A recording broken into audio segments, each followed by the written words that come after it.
Kumalas ang UAE, mga kapatid, sa OPEC o ito yung Organization of the Petroleum Exporting Countries. Ano ang magiging epekto nito sa Pilipinas, mga kapatid? Maganda ba o masama ba? Pag-usapan natin to, mga tol, samahan ninyo ako.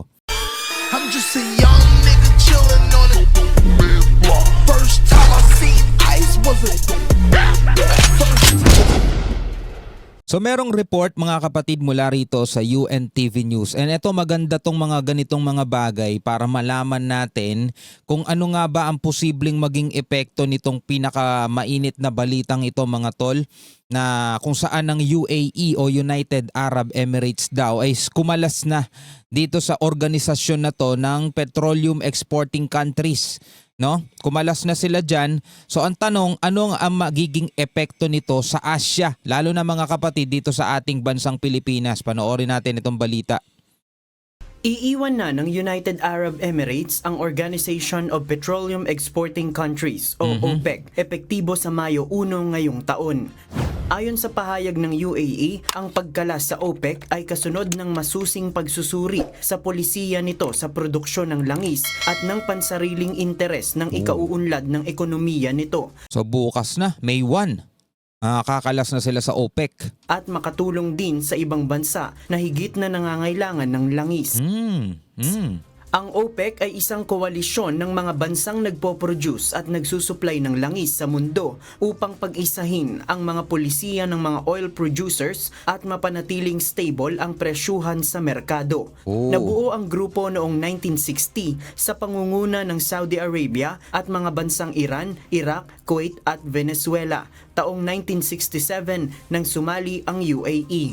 Sa loob ng 59 na taon, ang UAE ang nagsilbing ika-4 sa pinakamalaking producer ng langis sa nasabing kartel. Okay, ang so nagsilbing eto, crude oil production in million barrels per day 2024. Nangunguna ang Saudi Arabia sa pinakamaraming napoproduce na langis.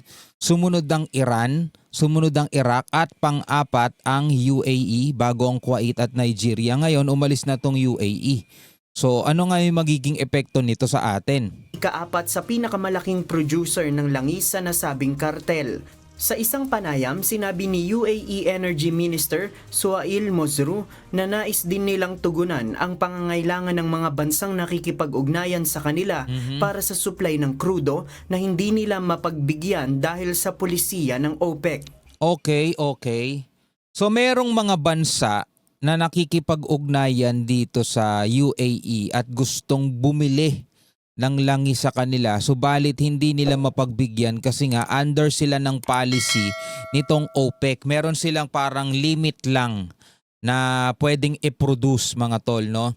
Kasi nga ito'y kartel eh. Meron silang limitado lang kung hanggang saan lang yung pwede nilang i-produce itong mga bansang to para daw maging stable syempre itong presyo ng pandaigdigang merkado, kasi nga 'di ba maaapektuhan yung supply ng law of supply and demand. So dito sa cartel na to o dito sa organization na to, meron silang limitasyon lang. So merong mga gustong bumili sa kanila pero hindi na nila mapagbigyan kasi nga limitado lang yung kaya nilang i-produce. The whole world need more energy, we need to be looking at it from a perspective that serves not only the producers but also looking at it from a perspective of looking at helping the consuming nation. Okay. Ayon sa mga analyst, posibleng ang hindi pagkakaunawaan sa production quota ang isa sa dahilan ng pag-alis ng UAE. Yan o, production quota. Dahil sa mababang quota, napipigilan ang OPEC members na mag-export ng mas marami at kumita ng mas mataas. Bukod dyan, ang giyera ng US at Iran ay may malaki ring impluwensya dahil ayon kay Masru, marami sa mga shipment nito ang naantala na dahil sa sigalot sa Strait of Hormuz. Kumbaga doon sa production quota nila, hindi na sila nagkakasundo. Kumbaga, ito lang yung quota nila. For example, ito na yung quota nila. Na-reach na nila yon. So hindi na sila magpo-produce pa ng lagpas doon sa quota nila. Ang problema, sobrang demand ngayon, in demand. So yung ibang mga bansa, gusto pa sana nila mag-produce kaso hindi na nila magawa dahil nga na-reach na nila yung quota nila, mga tol. Marami sila di ba? Marami sila. Imbis nakikita pa sila ng mas marami, napipigil nga dahil doon sa quota na yon, no? So ang problema, kapag under ka dyan, kailangan mong sumunod. Siguro kaya umalis etong UAE para mas makapag-produce pa sila ng mas marami pa. Hindi na sila malimitahan. 80% ng liquefied natural gas exports ng UAE patungong Asya ay dumadaan sa Hormuz Strait. Ano ang epekto ng pag-alis ng UAE sa OPEC sa Asya at sa Pilipinas? Mangangahulugan ito ng mas mataas na produksyon at export ng krudo dahil wala na itong kota na dapat sundin. See? Tama ako ng pagkakaintindi. Mas mataas na produksyon at export ng langis dahil wala na silang kailangang kota na sundin. Kumbaga, ito lang kasi dati yung kota na kailangan i-produce ng UAE under doon sa policy nila, doon sa organization na yan, Organization of the Petroleum Exporting Countries. For example, halimbawa ikaw, diba, under ka ng organization, ang kailangan mo lang i-produce is 10 lang. Pero kaya mong mag-produce kahit ng 20. May mga lumalapit sa'yo, gusto nilang bumili pero hindi mo mapagbigyan kasi nga nandoon ka sa policy na yun, nandoon ka sa organization na yun at kailangan mo sumunod. Hindi, kasi hanggang 10 lang ang dapat kong i-produce eh. Diba, yung bibilin mo, sobra na yan sa kota ko, hindi na kita mapagbibigyan eh. Pero kapag humiwalay ka, lahat ng mga bansa o lahat ng mga lumalapit sa'yo na gustong bumili ng langis mo is mapagbibigyan mo na kasi mas marami na yung pwede mong i-produce. Sa pagkakataong yun, mas malaki na rin yung pwede mong kitain. So ganun siguro yung naisip nitong UAE. Kaya naman nilang mag-produce ng mas marami pa eh. Diba? Hindi nga nila mapagbigyan daw yung ibang bansa na lumalapit sa kanila kasi nga nandoon sila sa policy lang nitong OPEC na to, Organization of the Petroleum Exporting Countries. Sa ilalim ng OPEC, hanggang 3.2 million barrels per day lang ang pwedeng i-produce ng UAE. Hanggang 3.2 million barrels lang. Million ba?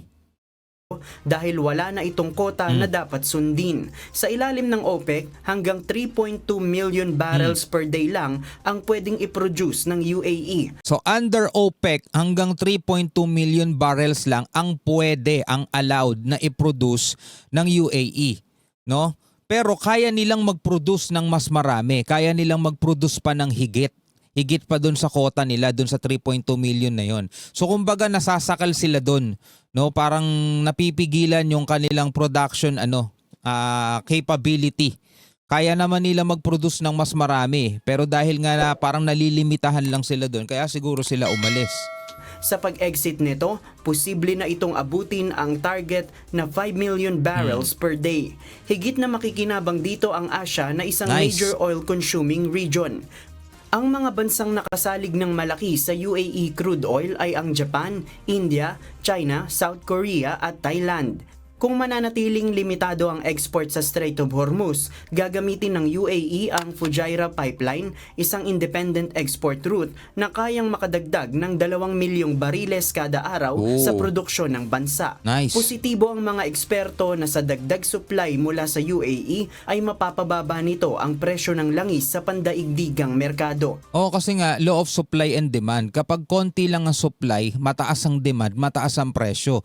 Pero dahil dito sa pag-alis ng UAE is mas madadagdagan ng supply, so mas mapapababa nga naman talaga nila ang presyo kasi kumbaga matatapatan na nila yung demand ng mundo kung mas mataas ang supply nila. Ang Pilipinas ay umaasa ng malaki sa krudo mula sa Middle East. 98% ng crude oil export nito ay nagmumula sa Saudi Arabia, Kuwait at sa UAE. Sa datos ng Observatory of Economic Complexity o OEC nitong January 2026, ang UAE ang top exporter ng Pilipinas ng krudo na umaabot sa 58.5 million US dollars. Sila pa pala yung top exporter natin. Ang UAE na ang ika-4 sa mga bansang kumalas sa OPEC, kasunod ng Angola, Ecuador at Qatar. JP. So eto mga kapatid, medyo magandang balita to dahil nga doon sa pagkalas ng UAE doon sa OPEC, no? Hindi na sila malilimitahan doon sa pwede nilang i-produce. Bagkos makakatulong pa nga yung extra na maipoproduce nila. Kung dati hanggang 3.2 million barrels per day lang sila, ngayon gagawin na nilang 5 million barrels per day ang gagawin nila. No, ibig sabihin mas mataas na yung supply. So mas mataas ang supply, mas mapapababa ang demand. Tayo pa naman ang top exporter pala natin ng langis is itong UAE. So maganda yan sa atin kasi kung mas marami tayong makukuhang langis, mas mapapababa natin yung presyo ng langis. Sana nga ganun. 'Di ba? At hindi na patungan ng kung ano-ano pang tax dyan na hindi rin naman natin napapakinabangan, 'di ba? Ang nakikinabang lang naman diyan yung mga buhaya rito sa Pilipinas eh. So ikaw, ano ang masasabi mo dito sa pagkalas ng UAE sa OPEC, mga tol, no? Good news, bad news, comment ka sa ibaba, mga tol.